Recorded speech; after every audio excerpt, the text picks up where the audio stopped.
Günəxor kəndindəyik. Bizim qardaşımız Məhkəm Mübarizəoğlu'nun ev dönümündə 5-ci ilidir. Bugün ananın yanına, məkanın evinə gəlmişik. Bugün məkanın timsalında bütün şəhidlərimizə Allah rəhmət etsin deyirik, şad olsun deyirik. Bugün bu evdən məkanın axırıncı günü olub, gəlişi, çıxışı.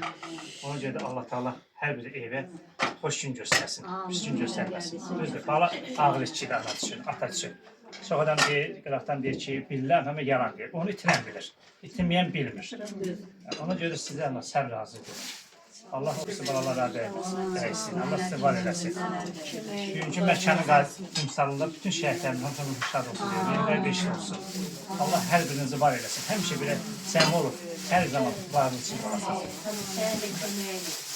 Mən həmişə deyirəm ki, mən Polad nətərcə mənim üçün şəhidlərin hamısı elədir. Anam nətərcə sizin hamınız mənim üçün eləsiniz. Cənnət olsun, məqamıcı olsun, çox sağ ol, Allah razı olsun, Allah köməyin olsun, həmişə bizim yanımızdasan, anaların yanındasan, dəstək olursan, kömək olursan.